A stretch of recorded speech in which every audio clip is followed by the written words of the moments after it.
All right, I'm sitting here with Reece. How you doing, Reece? Doing good. How are you? I'm all right. You want to just give me a little bit of history about yourself, where you're from? I'm from Philadelphia, born and raised, but I lived in the surrounding counties also and other areas during the course of my life, besides prison, over here and there. But been on Kensington for years, getting high. So how long have you, would you say, you like homeless for right now? Is it years? Been years. I've never had a home of my own since my early 20s when I was renting apartments and working, doing like the normal people stuff. Yeah. How old do you know, if you don't mind me asking? Almost 50. 50. Wow. So you've been, the streets has been here for a while, huh? Yeah, so, one form or another, somebody's couch or on the streets. Yeah. Now you're with Gab. Yes. All right. That's my baby. Everyone. Yeah, man. We're really worried about her. We were. Thanks for getting her in the hospital and all that she's stuff. She's a sweetheart. She is. She is, man. She's just deep in her addiction. You know what I mean? It's scary, but it's addiction, man. Yeah, it is. What's your, if you don't mind me asking, what's your drug of choice? Everything. Everything? Now, are you an IV user? You are. IV user. Okay. Crack cocaine and meth. Powder I could do without, but gotta have hard and dope. Hard and okay. So you've been around forever. So of course you were on the real H. Yeah, the real powder, the real meth, the real everything. Well, so the real dope. Yeah. So when the real dope turned to fentanyl. Yeah. Did you notice it happening? I was in jail initially, and I just kept seeing news reports about people dying from the shit mixed with fentanyl. I never had heard of it, the carfentanil and all that they were dropping, but it was like you could still get a real dope at that time when I first got out. When you first came home. Yeah, so it was a mixture. Then I got it, and it gradually built up a tolerance for it, but I did OD a couple times off of it. Yeah, you had to get Narcan? Yeah. By the cops and by my one girlfriend. Oh, okay. Yeah. Now, which do you like better? I miss the old school real fucking heroin that made you itch warm. Yeah. It lasted for hours. It was brown. Didn't have all this fucking side effects where it kill you. I mean, if you OD'd on the old school heroin, it's because you did way too much. Yeah, you had to. But this shit, it could be your normal dosage. It's just something that you're not used to, and it'll put you right down. Yeah, man, this is scary, this new fentanyl. And it doesn't last. It doesn't have any legs on it like the old school heroin. Yeah. 6 hours off a bag. It's good. So, that's what I always say in my joking around. I said $20 back in the day. You could get all day with that. A dime bag of that old school shit would last all you. day. I would do one-on-one. Yeah, so I mean, I feel for you guys because like it's, you know, you're talking within what, 4 or 5 hours you're in withdrawal. Shit, fucking as soon as you nod out and wake back up, it's like you didn't do anything. Really? So once you fall asleep and wake back up, if you go to sleep and they wake you up, it's over. You're fucking like, damn, I need some more of this shit because your body don't know you had anything. It's over. Right. So you got to stay asleep when you go to sleep, or just keep banging that shit away. So have you tried rehabs or anything like that? Oh yeah, that's just a waste of fucking time. I've been in so many rehabs, but I can't say that. I was going to rehabs for the wrong reasons. So I was going to get out of trouble, to please somebody else because I was fucking up, and try to like nullify situations. I never really went because I really want to help. Yeah. Besides one time, and it worked. I had a year clean. Yeah, I got a year clean. I went to rehab, went to long-term recovery afterwards, stayed involved in AANA, and I was working a program. I was chairing meetings, opening up, making coffee, all that good shit. So you know what to do with and I relapsed. I got with this one dude in a fucking meeting that wanted to get high, and me and him were chilling, and he talked me into to getting high, and I never went back. Yeah, man, that's a shame. And that was over 20 years ago. Oh, wow. But so you do know... You do know what you can do if it's out there if you want. But that's the scary part. That's a lot of fucking work and commitment, and it's so fucking boring. Like the whole time, my body and my mind is use dope, use coke, use something. I need something to feel normal.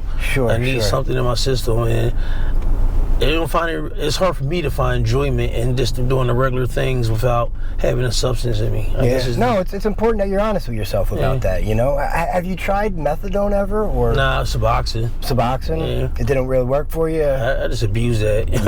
I know. That shit ain't enough. After like the first week or two, you don't feel it no more or something. No, I did the same stuff with the Suboxone. I could never do it properly. I'm trying to shoot the shit, snort it, and I'm doing 3 at a time. The one ain't doing this shit for me no more.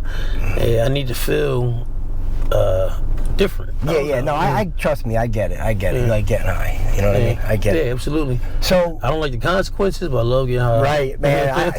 I got tired of the consequences, man. That's why I stopped. It's the only reason I stopped, because of the consequences. But man. I'm to the point now in my life where I really believe I'm ready, because I'm not getting anything out of it. I'm not even getting high anymore. The most I can get out of it is the blackout. Wow. The crack isn't crack. I go to sleep on it. I don't chase it. I can eat on this shit. I keep some in my pocket. Like, it's not crack. That's crazy. You know, old school crack. You one hit, you were fucking running for days chasing this shit. Yeah. This shit ain't crack. It's like 2% cocaine involved in it or some shit. 5%. Wow. Yeah. So it's like you guys aren't even enjoying the drugs it's all anymore. synthetic drugs. It's just it's all we know, because of whatever reason we're wired differently, our chemical imbalance. Yeah. And you guys are just physically addicted to it at this point. And most of us have mental illness. Yeah. I know I do. So have you been? That's a good thing to bring up. Have you been diagnosed with a mental illness? Oh yeah, I had all kind of diagnoses and different fucking jail psychiatrists and now, were you in jail long enough that you had a sober enough period to get a proper diagnosis, you think? Oh yeah. If they really cared, jail is the answer for mental illness. Like they shut the mental facilities down. Yeah, in the 80s they did. The hospitals and everything, and put everybody in jail. Yeah, made more jail. Yeah, and now it seems like they're not locking up anymore as much, and they're just letting you guys rot in the streets here, man. Yeah, because they see that it was costing them too much money, so now it's just like, let them be. Yeah. Like, before they would put you in jail for anything, knowing that you had mental health issues. Right. Because that was their answer at the time. Tough on crime stings. Yeah. Politicians. Their daughters and their sons are going to jail. They don't want that anymore. Yeah. They were 80s, 90s. They were giving out those. Yeah, jail was crazy. When you look at jail now, it's like 50-50 black, white, and brown. Before it was always predominantly black and brown. Now it's like... Even when I'm going in and out of State Road in the late 90s, man, it was only a couple white guys in there at that point back then. Yeah, white boys, they stayed out of jail all cold.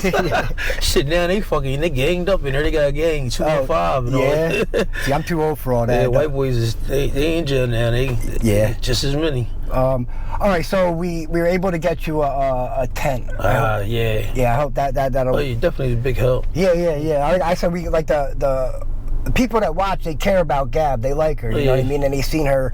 The other channel, I guess, posted it was a pretty bad graphic of her. You know, she didn't look good, and then of course they were asking me to find her to see if I could help her or whatever. So you know what I mean? It's a good thing, and I'm glad, because I see you all around trying to protect her. I'm glad you got her. That's my baby. That's the best part of me right there. Yeah. You guys have been like together for a while, right? Yeah, almost a year now. Oh, okay. Yeah. All right. And are you gonna? The tent, are you gonna just stay down right around here? Is it easy to find you, or is you got like a tux? A secret location, like cave. No, that's good. Yeah. I seen Frank and Charlie. They had it right out here in the street. I couldn't live right here. There's too much exposure. You're subject to too much stuff that you can't control. So do you, if you went and tried to go to rehab or anything, right? Do you have any sober support if you choose to use it? Absolutely. Yeah, I do, but. If I went to rehab, it'd just be me, because I've done it so many times already, and people supported me, stuck by me, and so forth, and kind of have to come back out and just do it, and then I do the same thing over and over. They get tired of that shit. No, trust me. So now it's like, okay, he's in rehab again, so what? He's going to fail. Hopefully he don't, but it's just like. But then you gotta prove it to him, though. Basically, yeah. The word don't mean anything no more. I was doing it just for me anyway, so. Yeah. Well, I hope you seriously think about giving it a shot. It's up to you. It's something you got. Honestly, I don't really think I need rehab. I just need to get the space in between the drugs and some sobriety, and getting them fucking meetings again. That's what it takes, though. The rehab is just to give you the rehab just kind of the tools to get in stage and dry you out. Then that's all I use it for, just to dry me out. You got it. I can go to rehab for a year and get out and get high that same day. If I'm not going to get in NA and AA, I'm going to use as soon as I get out. That's what kept me off the last time. Being involved and going bowling and dancing and NA picnics down 33rd Poplar with some Lemon Hill and all that shit. That's a big. And they have some good thousands of people all over different. Well, when I left Philly, I went to rehab, and they sent me up to Bucks County, Levittown. Okay. It's like the recovery capital of the world. There's hundreds of recovery houses up there. Yeah, I heard about that in Williamsport too. I was up there before too. but they have all these big picnics out in Newtown. It's a good recovery community, so it's just something to think about. You know what I mean? Yeah. All right. Well, listen, I appreciate you taking the time to do this. I appreciate you and all your help you give us and concern and letting us tell our side of the story. Well, I think that's important for you guys to tell your side. Because all these fucking faggots riding around videoing us like we're entertainment for you. Keep that camera out my fucking face when you see me. Mind your business. If you ain't gonna help me, fuck you. Yeah. And they want to post Kensington Beach and all this goofy ass shit. Yeah. And laugh about it. But when it affects one of their family members, then it's a serious issue. Yeah. No, I think it's important. That's why I like to get you guys in the car and let you talk and tell me what's on your mind and stuff like that. Yeah, so thank you. Yeah, I appreciate it. All right, Reece, we'll talk to you again soon, all right? All right, thanks a lot. Yep.